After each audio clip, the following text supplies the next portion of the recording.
முஸ்லிமை கொண்டு ஒரு முஸ்லிம் இன்னொரு முஸ்லிமுக்கு தொந்தரவு கொடுப்பதோ அவனுடைய கருத்தினால் அடிக்கடியோ ஏற்படாமல் இருக்க வேண்டும். அவனுடைய நாவினால் திட்டுதலோ அவனை கொண்டு எந்த தொந்தரவுகளும் இல்லாமல் இருக்கின்றானோ அவன் தான் முஸ்லிம் என்பதாக சொன்னார். மேலும் பெருமானார் ஸல்லல்லாஹு அலைஹி வஸல்லம் சொன்னார்கள், மன் கான யுமினு பில்லாஹி வல் யௌமில் ஆகிர் ஃபலா யுஸி ஜாரஹு. பெருமானார் ஸல்லல்லாஹு அலைஹி வஸல்லம் சொன்னார்கள், அல்லாஹ்வை கொண்டும் கியாமத் நாளைக்கும் ஈமான் கொண்ட ஒருவன் அவன் தன்னுடைய ஜாருக்கு பக்கத்து வீட்டுக்காரனுக்கு அசியத் கொடுக்கக்கூடாது என்று சொன்னார். இதெல்லாம் இஸ்லாத்தினுடைய அவுசாஃப்கள் அதிகமாக இருக்கின்றது. ஒரு தடவை பெருமானார் ஸல்லல்லாஹு அலைஹி வஸல்லம் அவர்களிடத்திலே மல் இஸ்லாம், இஸ்லாம் என்றால் என்ன என்பதாக கேட்கும் பொழுது பெருமானார் ஸல்லல்லாஹு அலைஹி வஸல்லம் சொன்னார்கள், தீபுல் கலாம் வைத்தாம் இத்தாம் என்பதாக சொன்னார். இந்த சாதியர் சொல்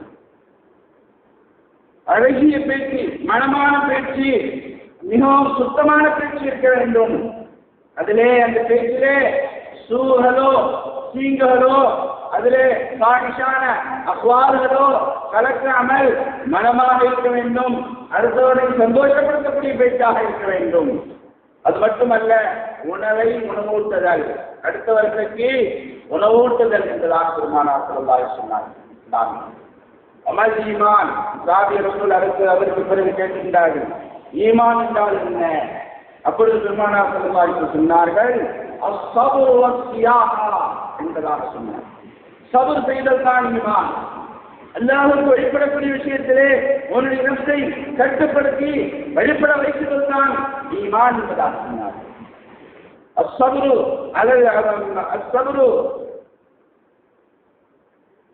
அலத்தாஆ, அல்லாஹ்வுக்கு வழிபடுவதன் மீது சபர் செய்தல் ஒன்று. வானில் மாசியா, அல்லாஹ்வுக்கு மாறு செய்வதை விட்டும் நீ சபர் செய்தல், அதை கட்டுப்படுத்தி வைக்கிறது, மாறு செய்ய விடாமல் அந்த நஃப்ஸை தடுத்து வைக்கிறது. முசீபத்திலே அஸ்ஸப்ரு முசீபா, முசீபத்தின் விஷயத்திலே அல்லாஹ் தஆலாவுடைய புறத்திலிருந்து வரக்கூடிய முசீபத்துகள் அதிலே நீ சபர் செய்ய வேண்டும். இந்த மூன்றும் தான் சபர் என்றார். இந்த மூன்றும் யாரிடத்திலே இருக்கின்றதோ அவனுடைய ஈமான் இருக்கின்றது. அவன் முஃமின், உண்மையான முஃமின் என்கிறார். சபர் என்று சொன்னால் வெறுமனே நமக்கு தொந்தரவுகள் வரும்பொழுது நமக்கு விருப்பமான காரியங்கள் நிகழக்கூடிய நேரத்திலே சபர் செய்து மட்டுமல்ல, சபர் பாகத்திலேயும் சபர் இருக்கின்றது, மாசியத்தை விட்டும் சபர் இருக்கின்றது, முசீபத்திலேயும் சபர் இருக்கின்றது. சியாஹத் என்பதாக சொன்னார்கள் பெருமானார் ஸல்லல்லாஹு அலைஹி வஸல்லம். சியாஹத் என்று சொன்னால் சகாவத்துடைய மாணவாக இருக்கின்றது. தான் பிழங்காமல், துன்யாவில் வஸ்துக்களை பிழங்காமல் அடுத்தவருக்கு கொடை கொடுக்கிறது. சகாவத் என்றால் கொடைத்தனமாக இருக்கிறது, தன்னை விட பிறரை மற்றவர்களை தேர்ந்தெடுக்கிறது. இதை சகாவத் என்பதால் சொன்னார். இருப்பதை கொண்டு சகாவத் செய்ய வேண்டும், இழந்ததை கொண்டு சபர் செய்ய வேண்டும்.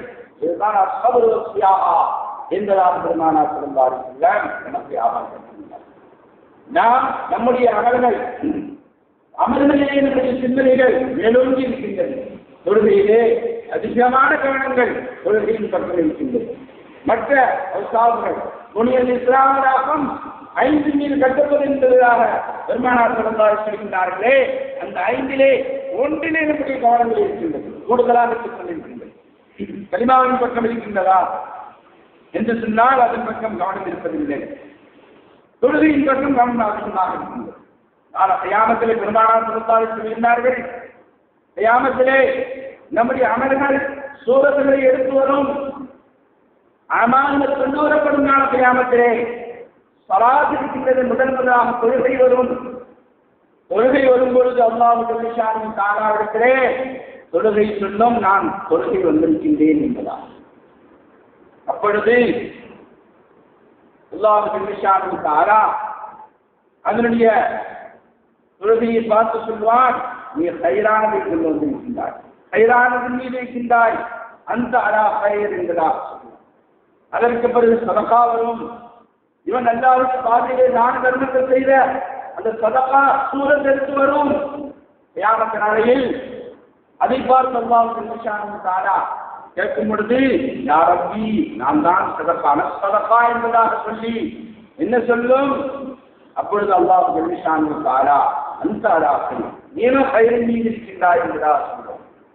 அதற்கு பிறகு நோன்பு, நாம் வைத்த நோன்புகள் வரும் சூரத்திற்கு, அதற்கும் அல்லாஹ் ஜல்லிஷானு தாலா அந்த அலாக்கள் நீ கயிறின் மீது இருக்கின்றாய் என்றுதான் சொல்லும். கடைசியாக ஒவ்வொரு அமல்களும் வரும், ஹஜ்ஜுகள் வரும், மற்ற என்னென்ன நற்காரியங்கள் நம்மளே வெளியானதோ அவ்வொரு அமல்களும் சூரத்திற்கு வரும் அல்லாஹ் ஜல்லிஷானு தாலாவிடத்திலே. கடைசியாக இஸ்லாம் என்பது வரும். இஸ்லாம் என்பது யாரப்பி அந்த சலாம் வானில் இஸ்லாம் என்பதாக சொல்லுவது நீ சலாமத் பெற்றவன், சாந்தி அடைந்தவன், நீ சாந்தி உள்ளவன், நீ நான் இஸ்லாம் இருக்கின்றேன். அப்பொழுதுதான் அல்லாஹ் ஜல்லிஷானு தாலா அந்த அலாஹை நீனும் கயிறின் மீது இருக்கின்றாய். ஆனால் அதற்கு பிறகு அல்லாஹ் ஜல்லிஷானு தாலா என்ன சொல்கிறான்? இன்றைய நாள் உன்னை கொண்டு நான் அமல் செய்யக்கூடியவனாக இருக்கும். மற்ற அமல்கள் எப்படி இருந்தாலும் சரி, இஸ்லாம் என்பதுதான் இதைத்தான் உன்னைத்தான் நான் எடுத்துக்கொள்ளக்கூடியவனாக இருக்கும். உன்னை கொண்டே நான் கொடுப்பேன் என்பதாக அல்லாஹ் ஜல்லிஷானு தாலா சொல்லுவான் என்பதாக சொல்லி பெருமானார் ஸல்லல்லாஹு அலைஹி வஸல்லம் சொன்னார்கள்.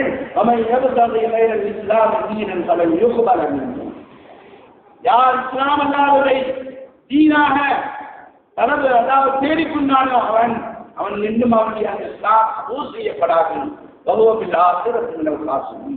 அவன் ஆசிரத்திலே நீங்கள் இருந்தும் நஷ்டவாதம் இருப்பான் என்பதாக அல்லாஹ் ஜல்லிஷானு தாலா பெருமானார் ஸல்லல்லாஹு அலைஹி வஸல்லம் அவர்கள் இந்த ஹதீஸை நமக்கு ஞாபகப்படுத்தினார்கள். சொன்னார், இஸ்லாத்திலே நம்முடைய கவனம் இருக்க வேண்டும். இஸ்லாத்தின் தான் எடுக்கப்படக்கூடிய எழுத்துக்கள் அல்லாஹ்வுக்கு முன்னால் பொறுப்படுத்தக்கூடிய எல்லா அமல்களை விட இஸ்லாத்தினுடைய அடிப்படையில் நம்முடைய வாழ்க்கையில் இருந்ததா, இஸ்லாத்தினுடைய அவசானம் நம்மிலே காணப்பட்டதா, இதைத்தான் அல்லாஹ் தஆலா எழுதி அதற்கு தகுந்தவாறான நற்கூலிகளை வழங்கி சொல்கிறார்கள். அதனால் தான் இஸ்லாத்தினுடைய அவசானம், இஸ்லாத்தினுடைய பண்புகள், தன்மைகள் நம்மளே வெளியாக வேண்டும். அதற்கு என்ன வழியோ அந்த அடிப்படையில் நம்முடைய இஸ்லாத்தை நாம் வளர்க்கக்கூடியவர்களாக, நம்முடைய இஸ்லாத்தை நாம் பார்க்கக்கூடியவர்களாக, இஸ்லாத்தினுடைய அடிப்படையில் இருக்கக்கூடியவர்களாக நாம நம்முடைய கவனங்கள் பலதரப்பட்டவர்கள் இருந்த போதிலும் நம்முடைய முழு கவனங்கள், முதல் கவனம், முழு கவனம் இஸ்லாத்தின் அடிப்படையிலே இருக்கிறது. இஸ்லாம் தான் ஆரம்பமானது. இஸ்லாத்தினுடைய அடிப்படையில் தான் எல்லாமே மக்பூலாகக்கூடியது. இஸ்லாத்தினுடைய அர்த்தம் தீனாக இருக்கின்றது. இஸ்லாம் அதில் இஸ்லாத்தை தீனாக நான் ஏற்றுக்கொண்டேன், நான் தோன்றிக் கொண்டேன் என்று யார் இஸ்லாத்தை தன்னுடைய வாழ்க்கையில் ஒரு அங்கமாக இஸ்லாத்தினுடைய அடிப்படையில் வாழக்கூடியவர்களாக இருக்கின்றார்களோ அவர்களுக்கு தான் முதன்மை, அவர்களுக்கு தான் நற்கூலிகள், அவர்களுக்கு தான் ஜன்னத்துகள் வழங்கப்படுகின்றது. அல்லாஹ் ஜல்லிஷானு ஆறாவது புறத்திலிருந்து இந்த ஆயத்தின் மூலமாகவும் பெருமானார் ஸல்லல்லாஹு அலைஹி வஸல்லம் அவருடைய அந்த ஹதீஸின் மூலமாக நமக்கு தெல்ல தெளிவாக ஆகும். ஆகவே முஸ்லிமாக இருக்கின்றோமா, உண்மையான முஸ்லிமாக இருக்கின்றோமா, இஸ்லாமுடைய அவசாபங்கள் இருக்கின்றதா? ஈமானை பற்றி சொன்னார்கள். அந்த ஈமான் அதாவது 70% ஈமானுடைய அவசாபங்கள் இருக்கின்றது. அந்த 70% அவசாபங்களும் நம்மிலே இருக்கின்றதா? அப்பொழுதுதான் நாம் உண்மையான முஸ்லிம்கள், உண்மையான முஸ்லிம்கள் ஆக முடியும். அல் இஸ்லாம் வல் ஈமான் வாஹிதுன், இஸ்லாமும் ஈமானும் ஒன்றுதான். ஆனால் நாம் அந்த இஸ்லாத்தினுடைய அடிப்படையில் வாழ வேண்டும். இஸ்லாத்தினுடைய பண்புகளிலே நம்முடைய பண்புகள் வெளியாக வேண்டும். இஸ்லாத்தை நாம் செயல்படுத்துவோமேயானால், இஸ்லாத்தினுடைய அடிப்படையில் நம்முடைய வாழ்க்கையை மாற்றிக்கொள்வோமேயானால் நிச்சயமாக நாம் ஈமானிலேயும் சரி, ஏனென்றால் தக்வா தௌஹீதிலே நாம் போகக்கூடிய காலகட்டத்தில் இன்னும் சுலபமான முறையிலே நமக்கு வழிகாட்டுகிறது. அல்லாஹ் தஆலா இஸ்லாத்தை கபூல் செய்துவிட்டால் நம்முடைய இஸ்லாத்தை, நம்முடைய ஈமான் என்ன, நம்முடைய இஹ்சான் என்ன, தக்வா தௌஹீத் என்ன, எல்லாமே மக்பூலான மக்பூலியத்தை உடையதாக ஆகும். இஸ்லாத்தை வழிபடக்கூடியவர்களா ஆரம்ப ஸ்டேஜில் ஆரம்பமாக இருக்கக்கூடிய ஆண்டுகளில் நாம் குறை உள்ளவர்களாக, அது பற்றும் கவனம் இல்லாதவர்களாக இருப்பதற்கு காரணத்தினால் எல்லாத்திலேயுமே குறையாக இருந்து கொண்டிருக்கின்றது. ஈமானிலே பார்த்தால் அதிலேயும் குறைபாடுகள் இருந்து கொண்டிருக்கின்றது. இஹ்சானிலே பார்த்தால் அதிலே ரொம்ப குறைபாடுகள் இருந்து கொண்டிருக்கின்றது. தக்வாவிலே பார்த்தால் ரொம்ப ரொம்ப குறைபாடுகள் இருந்து கொண்டிருக்கின்றது. இதற்கெல்லாம் காரணம் இஸ்லாம் என்ற சரியில்லாமல். ஆகவேதான் அல்லாஹ் ஜல்ல தஆலா ஹஜ்ரத் இப்ராஹீம் அலைஹிஸ்ஸலாம் அவர்களுக்கு முதலிலும் இது கால ரப்புஹு அஸ்லிம் ரப்பு அல்லாஹ் ஜல்ல தஆலா ஹஜ்ரத் இப்ராஹீம் அலைஹிஸ்ஸலாம் அவர்களை பார்த்து நீங்கள் இஸ்லாமாகுங்கள், உங்களை நீங்கள் ஒப்படையுங்கள் என்பதாக அல்லாஹ் ஜல்ல தஆலா சொன்ன மாத்திரத்திலே கால அஸ்லம் சொல்லி ரப்பில் ஆலமீன் ரப்புல் ஆலமீனுக்காக நான் முஸ்லிமானேன் இஸ்லாமானேன் என்பதாக சொன்னார். அந்த முஸ்லீம் என்ற பெயர் தான் நமக்கு வைக்கப்பட்டிருக்கின்றது. எந்த பெயரை யாரை பார்த்து அல்லாஹ் ஜல்ல தஆலா இஸ்லாம் ஆகும் என்று சொன்னானோ அந்த இப்ராஹிம் அலைஹிஸ்ஸலாம் அவர்கள் இந்த உம்மத்தார்களுக்கு முஸ்லிம் உங்களுக்கு பெயர் இருக்கின்றது. அதற்கு இப்ராஹிம் அலைஹிஸ்ஸலாம் அவர்கள் முஸ்லிம் என்பதாக சொன்னார். முஸ்லிம் என்பது எந்த சமுதாயத்துக்கு உண்டான பெயர் அல்ல, இந்த சமுதாயத்துக்கு மட்டும்தான் உம்மத்தே முஹம்மதியாவுக்கு மட்டும் பிரத்யேகமாக கொண்டப்பட்ட பெயராக இருந்து கொண்டிருக்கின்றது. ஹஜ்ரத் இப்ராஹிம் அலைஹிஸ்ஸலாம் அவர்கள் பெயர் சூட்டினர் முஸ்லிம். அந்த இஸ்லாத்தை நம்மிலே நாம் கொண்டு வர வேண்டும். அந்த இஸ்லாத்துடைய பண்புகள் நம்மிலே வர வேண்டும். இஸ்லாத்துடைய அவசாபுகள் என்ன? தீபுல் கலாம், பேச்சுகள் மனமாக இருக்க வேண்டும், சுத்தமாக இருக்க வேண்டும், அதிலே பொய் கலக்கக்கூடாது, செய்வஸ் இருக்கக்கூடாது. இப்படிப்பட்ட கலாம்கள் நம்முடைய பேச்சுகள் சுத்தமானதாக இருக்க வேண்டும். தாமை உணவூட்டுதல், அடுத்தவர்களுக்கு உணவூட்டுதல் இருக்க வேண்டும். இதெல்லாம் நம்மிலே இந்த அவசாபுகள் நம்மிலே வெளியாக வேண்டும். இதுதான் முஸ்லீம்களுடைய பண்புகளாக இருந்து கொண்டிருக்கின்றன. அதே போன்று நம்மை கொண்டு அடுத்தவர்களுக்கு தொல்லைகள் வரக்கூடாது. நம்மின் மூலமாக அடுத்தவர்கள் சலாமப்பட்டவர்களாக, சாந்திப்பட்டவர்களாக, அமைதியானவர்களாக இருக்க வேண்டும். நம்மை பார்த்து பயப்படக்கூடாது. ஒரு மனிதன் ஒரு முஸ்லீமை பார்த்து பயப்படுவானே, ஆனால் அவன் முஸ்லீம் அல்ல. பெருமானார் சொல்லியிருக்கிறார், நம் செல்வன் முஸ்லிமோன் மின் லிசானிஹி வ யதிஹி, அவனுடைய நாவில் நின்றும் அவனுடைய கரத்தில் நின்றும் சலாமத் பெற்ற முஸ்லிம்கள் சலாமத் பெற வேண்டும். ஒரு முஸ்லிமை பார்க்கும் பொழுது இவன் திட்டு விடுவானோ அல்லது அடிச்சு விடுவானோ ஏற்றி விடுவானோ என்று நினைப்பானே, ஆனால் அவன் முஸ்லீம் அல்ல. முஸ்லிமுடைய பண்புகள் வரவில்லை. அதைத்தான் பெருமானார் ஸல்லல்லாஹு அலைஹி வஸல்லம் 3 நிலைகளிலேயும் 3 விதமான கேள்விகளை மாற்றி மாற்றி சஹாபாக்கள் கேட்கக்கூடிய நிலையிலேயும் மன்சலிமல் முஸ்லிமூன மின் லிசானிஹி என்ற பதிலை உரைத்தார்கள் என்று சொன்னால் நாம் சிந்திக்க வேண்டும், சிந்தனை செய்ய வேண்டும். நம்முடைய இஸ்லாம் எந்த அலங்கோலத்தில் இருக்கின்றது, எந்த அடிப்படையில் இருக்கின்றது, எந்த ரீதியில் இருக்கின்றது என்பதாக இஸ்லாத்தினுடைய அசலே, தீனுடைய அசலே இஸ்லாம். முதல் இஸ்லாம் முதல் சரியாக இருக்குமையானால், முதல் சரியாக இருக்குமையானால் கடைசி வரையிலையும் சரியாக அல்லாஹ் தஆலா சரியாக்கி விடுவார்.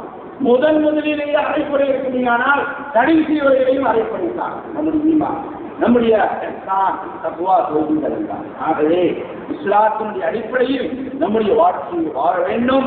இஸ்லாத்தை கொண்டு தீனாக நாம் பொருந்திக் கொள்ள வேண்டும் என்று சொன்னால் இஸ்லாத்தினுடைய பண்புகள், அதனுடைய அவசாபுகள், அதனுடைய தன்மைகள் நம்மிலே வெளியாகுவதற்கு என்னென்ன முயற்சிகளோ அவ்வளவு முயற்சிகளையும் நாம் எடுப்போமையானால் நிச்சயமாக அல்லாஹ் ஜல்ல தஆலா நம்மை உண்மையான முஸ்லிமாக கபூல் செய்துவிட்டால் நம்முடைய ஈமான் என்ன, நம்முடைய இஸ்லாம் என்ன, நம்முடைய தக்வா தௌஹீத் என்ன, எல்லா அமல்களும் மக்பூலியத்தை உடைய அமலாக ஆகிவிடும் என்பதில்லை, எந்த ஒரு ஐயமும் இல்லை. ஆகவே அந்த இஸ்லாத்தினுடைய அடிப்படையில் நாம் வாழ வேண்டும். அதற்கு பிறகு அதிலே இஸ்திகாமத்தாக இருக்க வேண்டும். இஸ்லாம் ஈமானிலே இஸ்திகாமத்தாக இருக்க வேண்டும்.